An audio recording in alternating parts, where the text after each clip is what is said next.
All right, we left the last video right about here, taking a look at this complex circuit that's a mix of series and parallel, and we're just talking about how we can simplify a circuit using equivalent resistance. So let's give you an example of what that means.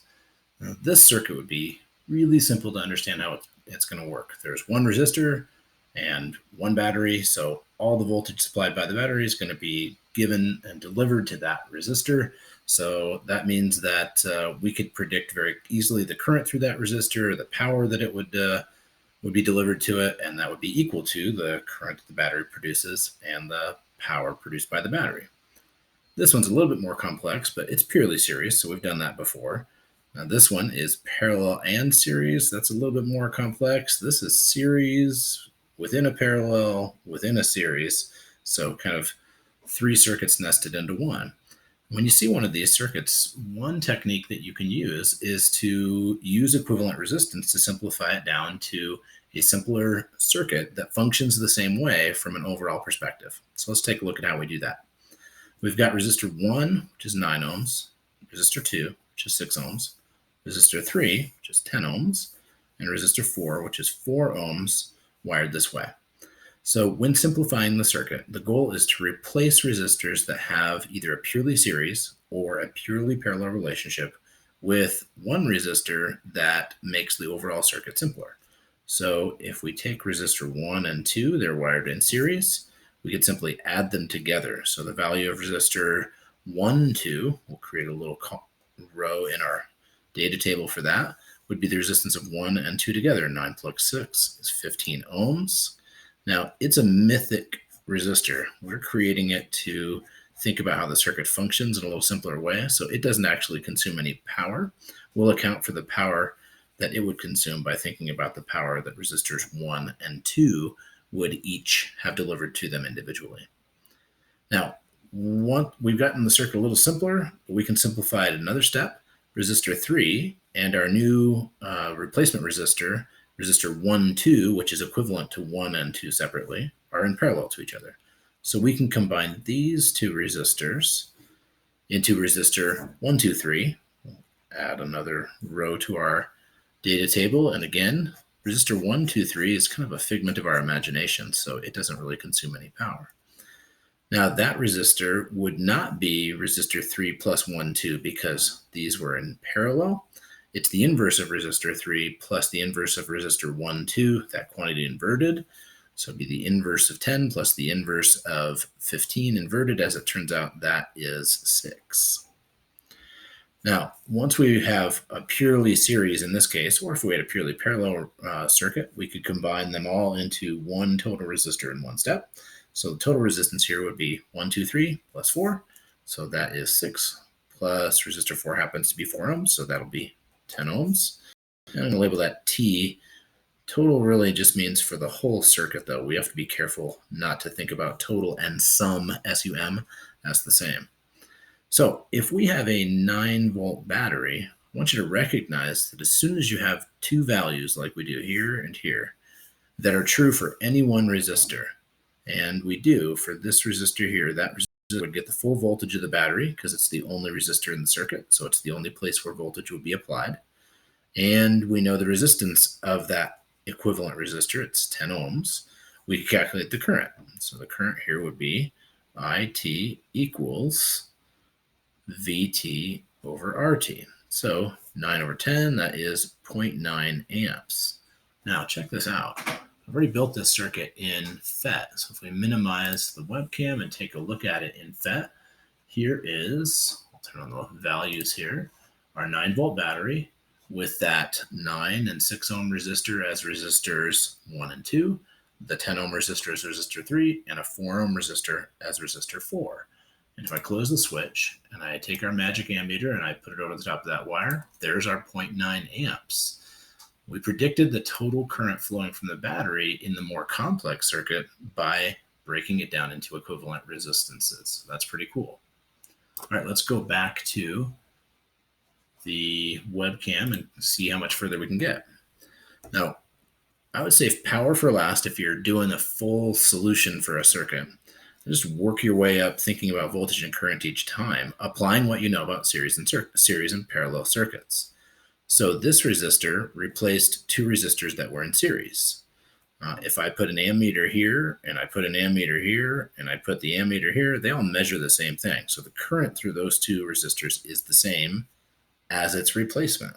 So that 0.9 amps is also the current through resistor 1, 2, 3, and through resistor 4. Now, importantly, it's not the current through anything else, because all the other resistors, 1, 2, and 3, for instance, in the original circuit, current could skip resistor 1 and go through resistor 3. Or current could skip resistor 2 and go through resistor 3. Of course, that also means current could skip resistor 3 and go through 1 and 2. So only R4 of the original resistors gets this total current.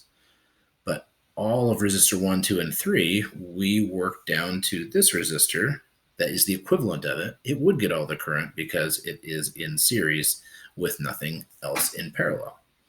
Well, of course, again, as soon as you have two things electrically, voltage, current, resistance, or power, about an electrical component in circuit, you can solve for the rest. Leaving power to the side for later, we could calculate the voltage of across resistor 4 with I4, R4. So that'd be 0.9 times 4, so that's 3.6 volts.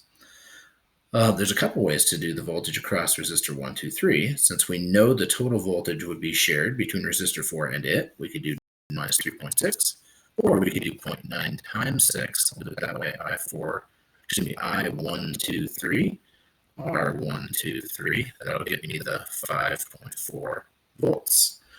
All right, so let's verify that that's correct. We can go back to that and take our handy-dandy voltmeter, and if we measure the voltage across the 4 ohm resistor, there's our 3.6 volts. And measuring the voltage across resistor 1, 2, 3 would be measuring the voltage across all of that chunk. And hey, look at that, 5.4.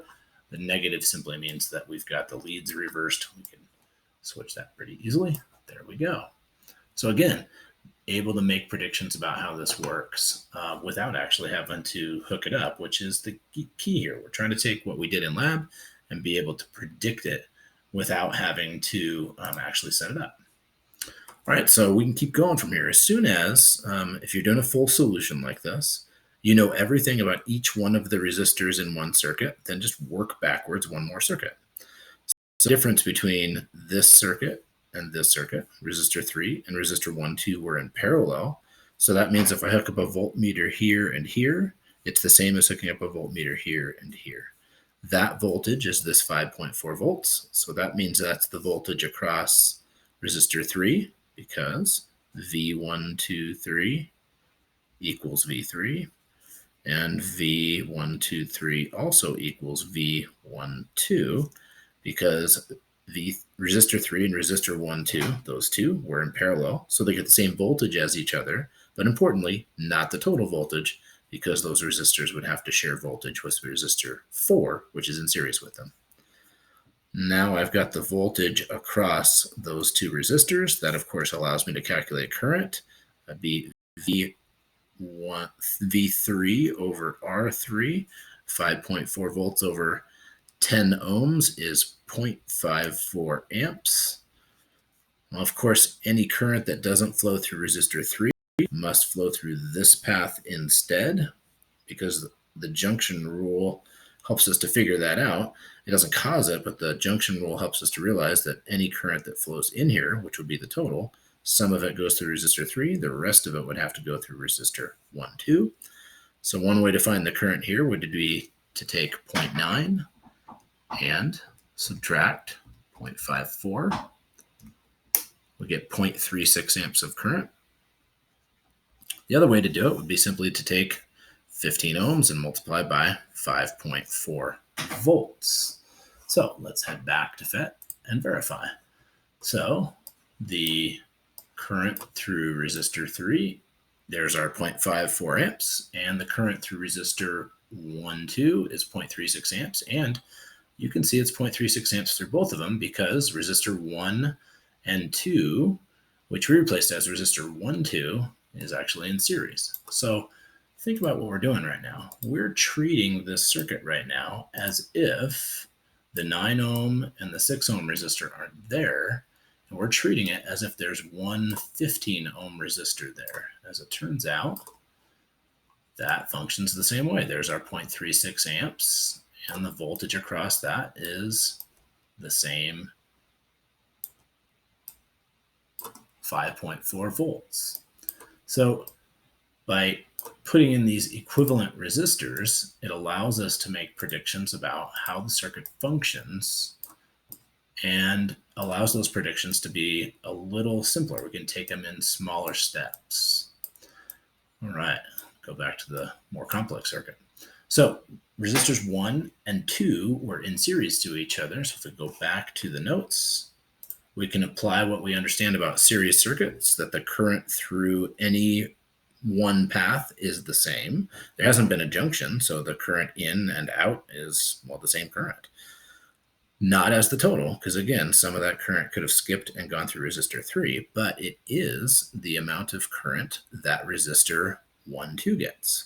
So resistor 1, 2 got 0.36 amps of current. That means there must be 0.36 amps of current in resistor, or through resistor 1 and through resistor 2. You, of course, see that now we could do I1 R1 to get that voltage and I2 R2 to get that voltage. Once we got that, we could calculate all these powers by doing V1 I1 and V2 I2, etc. Remember that you can sum up the power that each individual resistor consumes, and then that sum should equal VT-IT, the total power produced by the battery. And if they do, you've done this right. So what you've just seen in this video is solving a circuit. If you start with the total voltage and the resistance of each resistor, you can simply use equivalent resistances to simplify the circuit in steps.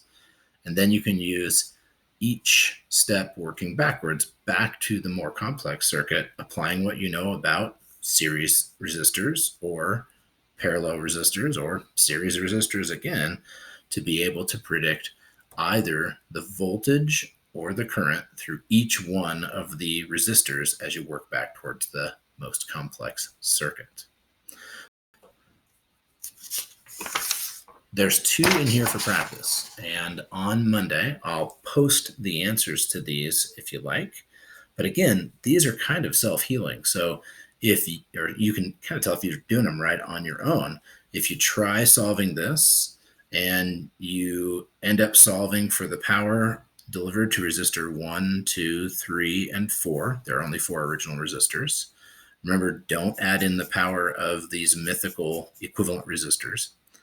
And then you compare that to the total power that you get when you do VT-IT. So sum these together and see how that compares to this. And if they're the same, you solved the circuit correctly.